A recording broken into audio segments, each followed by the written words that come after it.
नमस्कार, प्रणाम, आदाब, सत श्री अकाल। आज 14 अप्रैल 2025 को मैं आप सभी को बाबा साहब भीमराव अंबेडकर जी की जयंती पे बहुत सारी शुभकामनाएं और बधाई देता हूं एवं उस महान आत्मा को सत सत नमन वंदन एवं प्रणाम करता हूं। वाकई आज का दिन बहुत ही हर्ष और उल्लास का दिन है, क्योंकि आज ही के दिन बाबा साहब का जन्म हुआ था एमपी के महू में, और उनके पिता सेना में एक सूबेदार थे। उनकी माता भीमाबाई एक धार्मिक महिला, घरेलू महिला थीं। इनका परिवार महार जाति से ताल्लुक़ रखता था, जिसे उस समय के समाज में अछूत कहा जाता था। छुआछूत हमारे समाज में बहुत तगड़ी रूप से विराजमान थी। जब इन्होंने विद्यालय में अपनी शिक्षा दीक्षा प्रारंभ की, प्रारंभिक शिक्षा, तो वहाँ भी इनको काफ़ी छुआछूत का सामना करना पड़ा। मध्य प्रदेश के सतारा में ही इन्होंने अपनी प्रारंभिक शिक्षा दीक्षा कंप्लीट की। वहाँ के विद्यालय में ये इनके लिए नियम बना था कि आप पहले आएंगे विद्यालय तो पहले आप पूरे विद्यालय की सफाई करेंगे, झाड़ू लगाने के बाद आप विद्यालय में आएंगे, और बेंच पे अन्य बच्चों के साथ नहीं बैठेंगे। आप बेंच से नीचे इवन दरवाजे पे बैठेंगे, ताकि बाकी बच्चे आपसे छूने के बाद अछूत ना हो जाएं, दूषित ना हो जाएं। यहाँ तक ही नहीं, उनके साथ लंच करने से मना था, उनके साथ पानी पीने से मना था। वो जिस चापाकल पे, जिस कुएं पे पानी पीते थे, उस पे ये पानी नहीं पी सकते थे।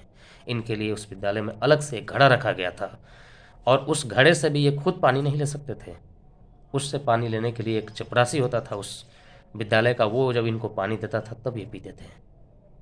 और संजोग से जिस दिन चपरासी विद्यालय से गायब रहता था, उस दिन उनको पूरा दिन प्यासा रहना पड़ता था। आप समझ सकते हैं कि एक 5 साल, 7 साल, 10 साल का बच्चा जिस विद्यालय में किस श्रद्धा और उल्लास के साथ पढ़ने गया होगा, कुछ सीखने का तमन्ना रखता है, और उनको इस सब सामाजिक परिस्थितियों से, कृतियों से गुजरना पड़ता होगा। क्या बीतता होगा उसके दिल पे।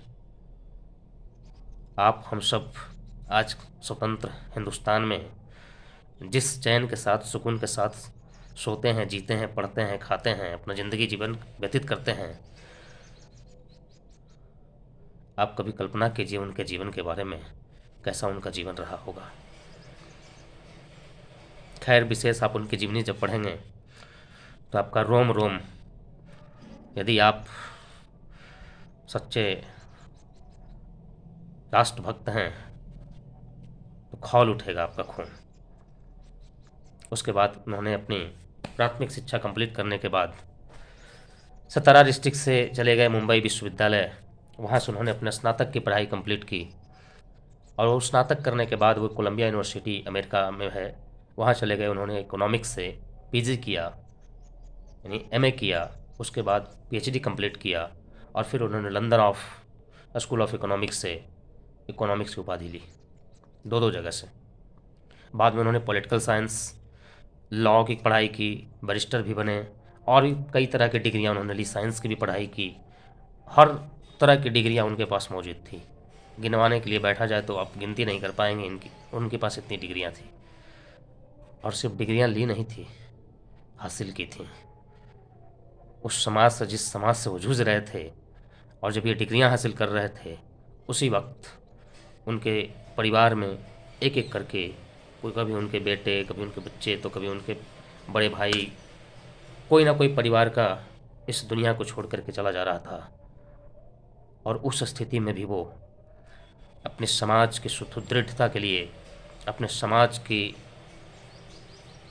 जो स्थिति थी उसको सुधारने के लिए हमेशा पढ़ाई कर रहे थे, क्योंकि शिक्षा ही एक ऐसा मार्ग था जो उनको समाज को बेहतर बना सकता था। बाद में जब अपनी शिक्षा दीक्षा कंप्लीट करके वो हिंदुस्तान वापस लौटे, तो स्वतंत्रता संग्राम में वो भी शामिल हो गए। हालांकि स्वतंत्रता संग्राम के बारे में हम चर्चा विशेष अभी नहीं करेंगे। गांधी जी के साथ भी उनकी कई बार नहीं बनी। जिस तरह का अंबेडकर साहब का डिमांड था, जिस तरह की गांधी जी का सोच था, वो एक तरह का नहीं था। बाद में पूना के जेल में गांधी जी के साथ पूना पैक्ट समझौता हुआ, उस पर मैं डिटेल में चर्चा नहीं करूंगा। आज मैं अम्बेडकर साहब के बारे में बात करूंगा और ज़्यादा डिटेल बात नहीं करूंगा। जब देश आज़ाद हुआ तो संविधान सभा का गठन हुआ, जिसके मुख्य सभापति के रूप में इनको पदभार दिया गया। मुख्य संविधान निर्माता जिसको कहते हैं, जिनके कर से, जिनके हाथ से इस भारत के संविधान का संरचना हुई, और भारत के पहले कानून मंत्री के रूप में पंडित जवाहरलाल नेहरू ने इनको शपथ दिलवाया। उसके बाद महिला शिक्षा को सुधारने के लिए इन्होंने एक कोड बिल लाया था, जिसको नेहरू जी लागू करने से कतरा रहे थे, या उस समय की क्या स्थितियां रही होंगी जिसको सोच करके उस समय की वर्तमान गवर्नमेंट एग्री नहीं कर रही थी कि इसको लागू किया जाए। इस बात पे उन अम्बेडकर साहब और नेहरू जी में ना बनी, तो उन्होंने कानून मंत्री के पद से 1951 में इस्तीफा दे दिया। और बाद में 1956 में इनको गंभीर बीमारी के कारण 6 दिसंबर 1956 को दुनिया से हमेशा के लिए अलविदा कह के चले गए। और तब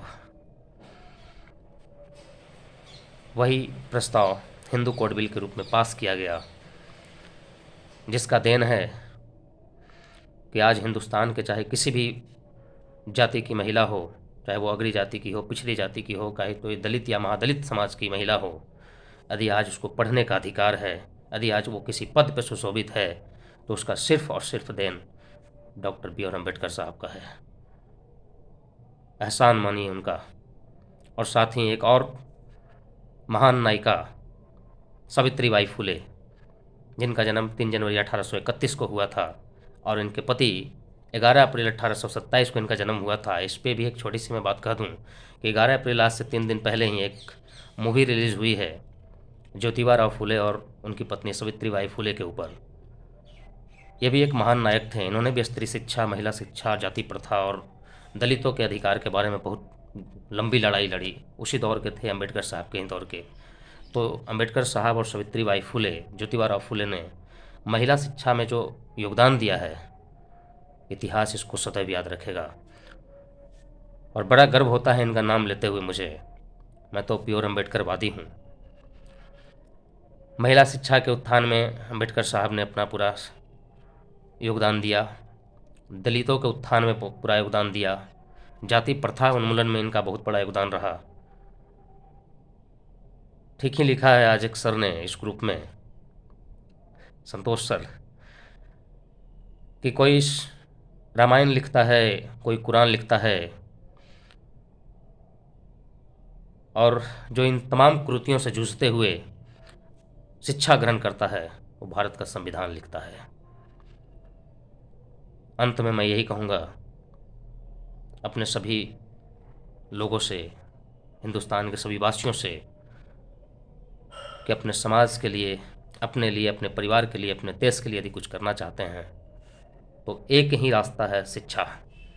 यदि आप शिक्षा ग्रहण करते हैं और उस शिक्षा को अपने व्यवहार में लाते हैं और अपने समाज में उसको उपयोग करते हैं, तो निश्चित रूप से आपका देश आगे बढ़ेगा, आपका समाज आगे बढ़ेगा, और आपका घर परिवार, आप भी आगे बढ़ेंगे, आपका भी नाम होगा।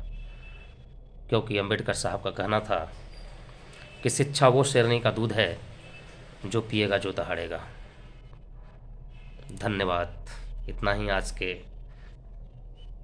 यदि कुछ गलत बोला गया हो तो उसके लिए माफ़ी, और कुछ अच्छा लगा हो तो इस वीडियो को शेयर करें। धन्यवाद।